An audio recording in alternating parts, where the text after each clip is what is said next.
김은지. 자, 두 분 모시고 바로 한덕수 얘기하겠습니다. 예. 깜짝 놀랐어요. 제가 어제 그래서 느닷없이 국회 라이브를 했거든요. 아, 네. 그랬더니 의원회관 앞에 이제 점심 드시고 들어가는 국회의원이면 국회의원, 보좌진이면 보좌진 모두가 야, 한덕수 이럴 수가. 이런 생각들을 하는 겁니다. 그런데 지금 어쨌든 이거 자체가 위헌 아닙니까? 그러니까 일단은 네. 그 권한대행의 책무가 어디까지인가 그리고 어디까지 일을 할 수 있는가를 헌법학 교과서들이 규정을 하고 있습니다. 네. 권한대행의 그런 행위 반경에 대해서는 적극적인 설보다는 소극적인 설이 다르신 것이고요. 왜 그러냐? 대통령이라는 것은 국민이 직선을 통해 선출을 했기 때문에 네. 위임을 받아서 간접적으로 헌법재판관 구성에 관여할 수 있는 여지를 대통령이 국민을 경유해서 열어주는 헌법학 교과서에 정의가 있는 반면에 네. 대행 같은 경우에는 말 그대로 국민이 직접 투표하지 않았고 유고시에 어쩔 수 없이 임명된 사람이기 때문에 그 행위 책임이라는 것이 굉장히 제한됩니다. 네. 그럼에도 불구하고 그런 헌법적인 원칙을 어기고 이렇게 막무가내로 임선에 나섰다는 것 자체가 위헌적인 행위이기 때문에 헌법 소원이라든가 뒤에 따른 가처분을 통해서 효력 정지 처분을 반드시 받아내는 상황이 됐다고 보여집니다. 네. 어떻게 보십니까? 예, 내란 세력은 우리 생각보다 꼼꼼하고 부지런하다. 저는 이 생각을 다시금 하게 되던데요. 예, 예. 그러니까 정말 탄핵 선고를 보고 우리 모두 가뿐한 마음으로 주말을 보내지 않았습니까? 그런데 아직도 안 끝났구나라고 하는 걸 좀 다시금 느끼게 되는 것 같습니다. 사실 이완규 헌법재판관 이 지명자에 대해서는 네. 그 지명 이야기가 작년 10월부터 나오긴 했었거든요. 국민의힘 몫으로서 이완규 법제처장이 검토된다라는 식의 이야기가 있긴 있었는데 네. 그런데 이제 그렇게 되지 않았었죠. 그리고 나서는 지금 이 탄핵이라고 하는 결과를 맞고 나서도 이런 식의 무리수를 둔다라고 하는 것은 결국 한덕수 개인의 결정이라고 보기는 어려운 지점이 있어 보입니다. 이 뒷배에 네. 윤석열이라고 하는 파면된 전직 대통령이 있지 않고서는 할 수 없는 행태라고 보고요. 네. 그러니까 한덕수가 실제로는 우리가 의심하는 내란의 가담 정도가 그 이상이지 않을까라는 생각이 들 정도로 정말 황당하기 그지없고 사실은 이건 월권이라는 말도 굉장히 전 세련됐다라고 네. 생각하고요. 이들의 본질을 좀 보여주지 못하는 면이 있다라는 생각이 듭니다. 네. 아니, 네. 월권도 세련된 표현이다. 정말로 예. 많은 분들이 아시겠지만 이미 네. 윤석열하고 이완규라는 사람의 관계가 어떠하느냐. 일단은 서울대 법대 79학번 동기입니다. 그러니까 네. 쉽게 얘기해서 산수를 해보면 그 46년 지기쯤 되는 거죠. 그런 상황이고 심지어는 공부도 두 분 다 오래 하셔가지고 4번 염수원 23기도 동기입니다. 그러니까요. 그리고 그 이후에 제조 경력 같은 경우에도 검사로 일치합니다. 그렇기 때문에 윤석열과 이완규는 굉장히 한 몸통 같은 존재라고 볼 수 있는 것이고 그 이후의 행보를 보더라도 윤석열이 가장 어려웠던 시기가 검찰총장으로 징계 소송을 당할 그렇습니다. 때였는데 당시에 소송 대리를 누가 했냐? 이완규가 했습니다. 예. 그리고 김건희의 처가 문제가 생겼을 때 소송 대리를 누가 했냐?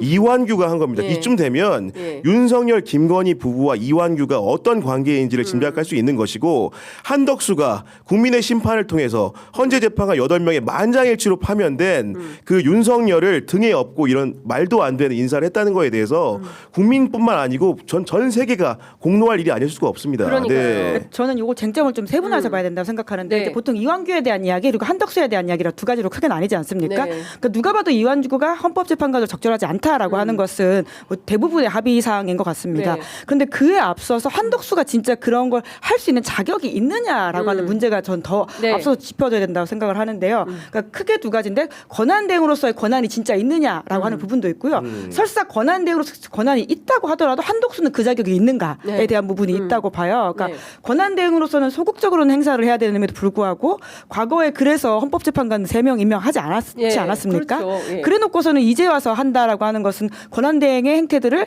아예 한 달 반 전과는 다르게 해석하고 있다라고 하는 것도 모순된다고 볼 수밖에 한 입 없고요. 갖고 두 말하고 있죠. 예, 그리고 지금. 헌법을 해석하는 학자들의 공통된 다수 의견은 없다. 뭐 물론 소수 의견으로 가능하다고는 보는 사람도 있다고는 하는데 여전히 네. 다수설은 권한대행의 권한은 소극적으로 행사돼야 된다. 그렇죠. 이 부분이고요. 네. 설사 권한대행이 소극적으로 행사하지 않고 적극적으로 행사했다고 하더라도 한덕수라는 사람이 정말 자격이 있느냐. 예. 왜냐하면 내란에 가담됐다라고 하는 지금 의혹들을 가지고 있는 부분이 있잖아요. 그렇죠. 그런데 이 사람이 지금 이제 한 달 반 정도 이제 2달을 우리 정부를 관리해야 되는 그 관리자에 불과한 사람이 네. 이것을 한다라고 하는 것은 그러니까 어떤 부분에서도 맞지 않고 심지어는 네. 지명자조차도 네. 자격이 없는 사람이다. 그러니까 세 가지 면에서 다 부적격이라고 볼 수 있는 그렇군요. 것이죠. 그러니까 일단 그 한덕수 자체에 대해서 네, 분석을 너무 흥분해서 해주셨어요. 빠르게 말했네요. 레브랬어. 네. 아 근데 진짜 어떻게 이럴 수가 있어요. 네, 두 분이 지금 너무 화가 많이 나셔가지고 아니, 그러니까요. 제가 입을 네. 뗄 수가 없어요. 네. 예, 일단 얘기를 좀 들어야 네, 될 것 같아요. 천천히 말하겠습니다. 아니 더 보태서 이제 말씀드리면은 기본적으로 이런 결정을 할 때는 과거의 사례를 검토하는 게 기본적인 프로토콜일 겁니다. 그렇죠. 아마도 통일실에서도 당연히 예. 과거의 대행이 어떤 결정을 내렸는가 봤을 텐데 네. 눈 씻고 찾아봐도 오늘날의 한덕수를 손들어줄 수 있는 케이스가 없습니다. 일단은 2017년으로 시계를 돌리면 당시에도 박근혜를 상대로 한 탄핵 심판이 진행 중이었습니다. 그렇죠. 박한철 헌재소장 대행이 임기가 끝났죠. 당시에 대통령 몫의 헌법재판관을 네. 그러면 임명을 해야 되냐 말아야 되느냐가 굉장히 논쟁거리였습니다. 왜냐 박한철 대행은 이명박이 임명한 사람이었기 때문에 네. 박근혜가 말 그대로 그 탄핵 심판을 받고 있는 상황에서 대행을 맡고 있는 황교안이가 임명할 수 있냐 마냐였는데 네. 황교안은 임명하지 않았습니다. 맞아요. 그 이후에 이제 새로운 대통령이 정권이 들어서 임명을 한 것이거든요. 네. 2017년 케이스에 비춰 보더라도 이완규를 임명한 한덕수의 결정은 말이 안 된다고 보여지고 심지어 가깝게는 2024년 한덕수 케이스도 마찬가지입니다. 네. 한덕수에게 공이 왔을 때 헌법재판관 3명을 임명하라고 국회가 보냈죠. 심지어 국회 몫입니다. 네. 그런 소극적인 권한 행사도 본인이 하지 않았음에도 불구하고 갑자기 대통령이 파면된 네. 뒤에 대통령 몫을 행사하겠다고 나선 것은 네. 정면으로 과거의 사례 위반하는 것이고 자기를 부정하는 행위이다. 이렇게 네. 판단할 수 있을 것 같습니다. 한덕수의 자기 부정 행위다. 네, 뭐 그 이상의 단어를 사실 갖다 써야 될 것 같다라는 생각이 드는데요. 뭐 오늘 하십시오. 그 헌법재판, 이상의 네, 그래서 헌법농단 뭐 허용하겠습니다. 이런 식의 이야기들이 나오고 헌법농단. 있는 상황인 네, 것 같던데요. 예. 그러니까 자기 부정 정도가 아니라 이거는 진짜 헌정 파괴라고 생각이 들고요. 네. 그러니까 아까 말씀하셨던 황교안 대행 같은 경우에도 하지 않았던 지금은 부정선거 음모론까지 주장하고 있는 그 끝판왕에 가 있는 극우 지지 끝판왕. 선동이라고 네. 할 수 있는 국민의힘 탈당하셨습니다. 네. 황교안조차도 하지 않은 행동을 하고 있다 보니까 네. 앞으로 한덕수라고 하는 사람이 무엇을 더 할지 모른다라고 하는 불안감이 있지 않습니까? 제가 방금 댓글창을 봤더니 예. 이러다가 대행 임기 끝내기 전에 사면권까지 행사하는 게 아니냐라는 걱정을 하시는 분들이 오. 계세요. 그러니까 정말 모든 것들을 다 이 대통령 놀이 이상의 것들로 예. 나라를 지금 어떻게 해보겠다라는 생각을 하는 게 아닌가 걱정이 됩니다. 예.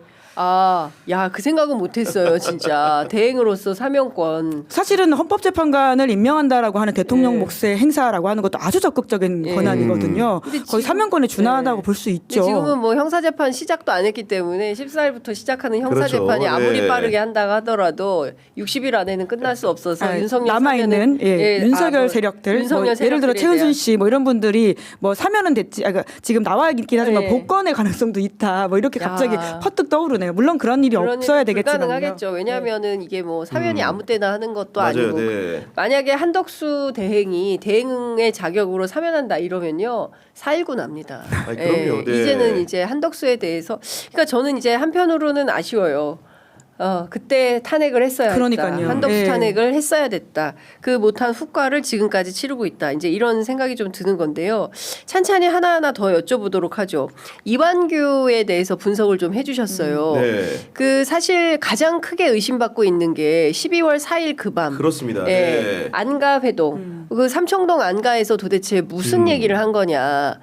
이 문제가 아직 조사가 끝나지 않았잖아요. 그러니까 결국은 보니까 지난해 12월 25일에 경찰 특별수사단에서 이완규를 피의자 신분으로 불러 조사했습니다. 이유는 네. 뭐냐?